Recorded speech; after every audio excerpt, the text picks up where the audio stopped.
पिछले क्लास में हम लोगों ने डुअल नेचर ऑफ मैटर देखा था। क्या देखा था?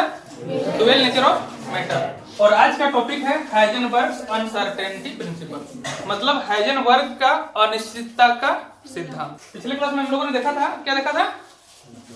डुअल नेचर ऑफ मैटर, मतलब कोई भी जो स्मॉल पार्टिकल होता है, बहुत ही छोटा पार्टिकल जो होता है, वो दो गो गुण शो करता है। वो वेव की तरफ भी चलता है और वेव वाला भी शो करता है। और उसी में मैंने आपको बताया था कि ऑर्बिट का सिद्धांत यहाँ पर फेल्योर हो जाता है ना। ये न्यूक्लियस हो गया, ये न्यूक्लियस हो गया, इसके चारों ओर ऑर्बिट में इलेक्ट्रॉन घूमते हैं। ये सिद्धांत यहाँ पर फेल्योर हो जाता है क्योंकि स्मॉल पार्टिकल को बोला गया कि वेव की तरह चलते हैं, तो ये कुछ इस प्रकार से चलेंगे ना, ऐसे चलेंगे।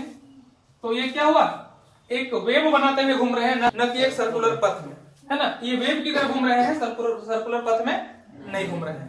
तो यहाँ पर क्या है कि ऑर्बिट का सिद्धांत फेल्योर हो जाता है, ठीक ना। तो पार्टिकल जो चल रहा है, मान लीजिए इलेक्ट्रॉन ऐसे घूम रहा है, तो इसका पोजीशन कहाँ है, क्या है, तो इसको बताया था किस हाइजेनबर्ग ने। वही आज का टॉपिक हाइजेनबर्ग्स अनसर्टेनिटी प्रिंसिपल। इस फिगर को मिटा देते हैं। किसने दिया था इसे? गिवन बाय हाइजेनबर्ग, ठीक है। हाइजेनबर्ग इन 1927 ईस्वी में हाइजेनबर्ग का सिद्धांत, मतलब वो बताया था, प्रिंसिपल बताया था। इसने क्या बताया, देखिए डुअल नेचर ऑफ मैटर में बताया कि वेव की तरह चलता है। तो वेव की तरह चलता है तो कहीं पर तो पोजीशन उसका होगा ही, है कि नहीं, और उसका कुछ ना कुछ वेलोसिटी भी होगा। तो हाइजेनबर्ग ने बताया कि दोनों को एक साथ मेजर करना मुश्किल है। छोटे पार्टिकल के लिए, छोटे पार्टिकल का पोजीशन को और वेलोसिटी को दोनों को एक साथ, है ना, दोनों को एक साथ मेजर करना पॉसिबल नहीं है। किसने बताया? हाइजेनबर्ग ने। क्या बोलते हैं इसको? हाइजेनबर्ग का अनिश्चितता का सिद्धांत। तो फिर है कहां पर? पोजीशन मेजर करना मुश्किल है, उसका वेलोसिटी मेजर करना मुश्किल है, तो हम लोग कैसे कैलकुलेट करेंगे? वो बोला था कि हम लोग एब्सोल्युटली इसको मेजर नहीं कर सकते। तो पोजीशन कहां पर होगा, इसको कैसे दिखाएंगे, बोलिए, कैसे बोलेंगे? तो उसके लिए उसने एक इक्वेशन दिया था मैथमेटिकली। उसने क्या दिया था सिद्धांत? Del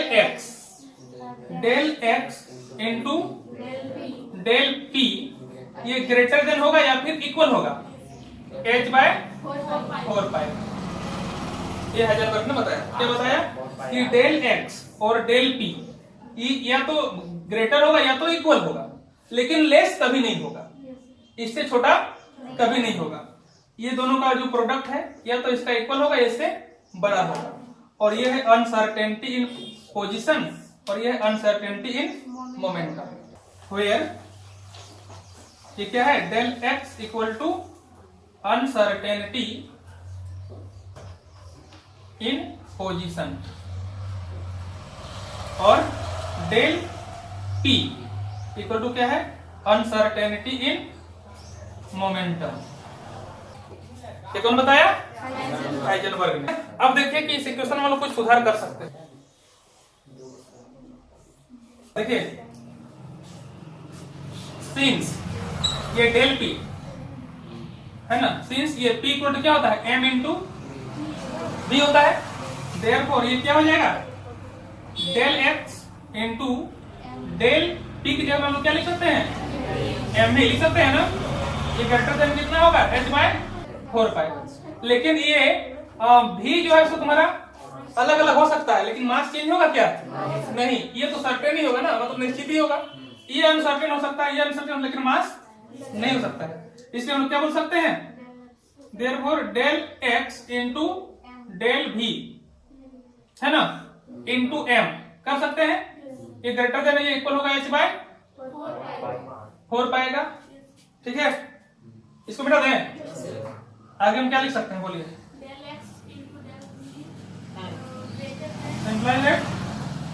del x into del भी, ये ग्रेटर देन या इक्वल होगा h/4πm का, होगा कि नहीं?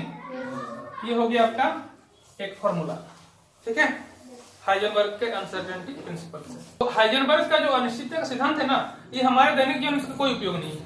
हमारे दैनिक जीवन में इसको लोग फील ही नहीं कर सकते, क्योंकि हम लोगों का जो सामना होता है आए दिन वो बड़े बड़े पार्टिकल से होता है। है ना, कार, बस, ट्रक को गति करते हुए देखते हैं या पत्थर के टुकड़ा को गति करते हुए देखते हैं, तो ये बड़े जो आकार की वस्तुएं हैं उस पर ये फॉर्मूला फिट नहीं बैठता है ना। ये किसके लिए है? सिर्फ और सिर्फ माइक्रोस्कोपिक पार्टिकल्स के लिए, बहुत ही छोटे पार्टिकल के लिए होता है, ठीक है। माइक्रोस्कोपिक पार्टिकल के लिए, छोटे पार्टिकल के लिए, जैसे एटम हो गया, आयन हो गया, मॉलिक्यूल हो गया, इलेक्ट्रॉन हो गया, प्रोटॉन हो गया, न्यूट्रॉन हो गया, मतलब छोटे छोटे जो पार्टिकल हैं, बहुत छोटे पार्टिकल, उनके लिए है। बेसिकली हम यहाँ बात करेंगे इसका इलेक्ट्रॉन का, बात कर, है कि नहीं। हाइजेनबर्ग का अनसर्टेनिटी प्रिंसिपल पर एक क्वेश्चन है, लिखिएगा। तो देखिए ये क्वेश्चन है, क्या क्वेश्चन है? Calculate the uncertainty in the position of an electron if the uncertainty in its velocity is 5.7 into 10⁵ metre per second और एच का वैल्यू दिया हुआ है। मतलब कि कोई, है ना, इलेक्ट्रॉन है, एक इलेक्ट्रॉन है, इसका अनसर्टेनिटी इन वेलोसिटी ये दिया हुआ है, कितना दिया हुआ है? 5.7 into 5 मीटर पर सेकेंड। निकालना क्या है? अनसर्टेनिटी इन पोजीशन, ये वाला पूछा है। क्या पूछा है? ये अनसर्टेनिटी इन पोजीशन, ये पूछा है, आपको निकालना है। निकाल सकते हैं? बताइए निकाल के। अकॉर्डिंग टू, सॉल्यूशन देखिए इधर, according to Heisenberg uncertainty principle, हम लोग को क्या मिलेगा? बोलिए। Del x into del p greater than और equal to h by 4 pi m। तो डेल x इसको निकालने के लिए बोला है, ये दिया हुआ है ना। h हम जान रहे हैं, h का वैल्यू दिया हुआ है, 4 तो है, पाई भी जान रही है और m भी जान रही है कि नहीं। इलेक्ट्रॉन का मास, m मतलब इलेक्ट्रॉन का मास, तो क्या होगा? सिंपलाइज इसको निकालने बोला, इसको ही लिख देंगे। Del x into del v का वैल्यू दिया हुआ है, कितना दिया हुआ है? 5.7 into 10⁵ metre per second, greater than या फिर इक्वल होगा किसका? h बाय, h का वैल्यू लिख देते हैं 6.6 into 10⁻⁻34 जूल सेकंड को क्या लिख सकते हैं? KG metre square per second divided bye, ये 4 का 4 ही रहेगा, इंटू पाई का वैल्यू 3.14 इंटू m का वैल्यू 9.1 इंटू 10⁻³ kg। ठीक है, इसका सॉल्यूशन कर लीजिए। अब इसको हम इधर नीचे भी तो ले जा सकते हैं। Imply that del x equal to क्या लिखाएगा? बोलिए। इक्वल टू या इक्वल टू नहीं, ग्रेटर देन या फिर इक्वल टू, क्या हो जाएगा? 6.6 into 10⁻⁻34 kg metre square per second divided by, इसको पूरा ले जाइए नीचे, 5.7 into 10⁵ metre per second into 4 into 3.14 into 9.1 into 10⁻⁻31 kg, है ना। है, अब काटेंगे तो क्या क्या कटेगा? kg और यहां से kg काट दीजिए, पर सेकेंड कटेगा, यहाँ से मीटर, यहाँ से स्क्वायर कटेगा, है ना। मिटा दे ऊपर। Simplify del x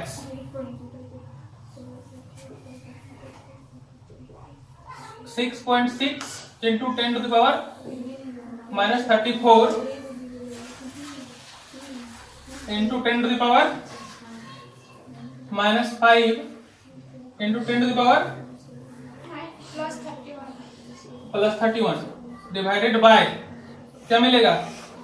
5.7 into 4 into 3.14 into 9.1 implies del x कितना हो जाएगा? बोलिए। 6.6 इंटू 10⁻31 और 34 माइनस हो जाएगा तो -4 -3 होगा, -3 और -5 कितना हो जाएगा? -8 हो जाएगा डिवाइडेड बाय अच्छा मीटर बचा हुआ है तो मीटर आप यहाँ पर लिख दीजिए, यहाँ पे मीटर लिख दीजिए और यहाँ पर कितना है 651.48 इम्प्लाइज दैट डेल एक्स, इसको इससे डिवाइड कर दीजिए तो डिवाइड करने पर मिलता है, इसको 6.6 को डिवाइड कर दीजिए कितना से तो कितना मिलेगा, हम लोग मिलेगा 0.10038 into 10⁻⁻8 metre. Implies that del x ये ग्रेटर देन इक्वल होगा किसका 1.038 इंटू 10⁻⁻10 मीटर।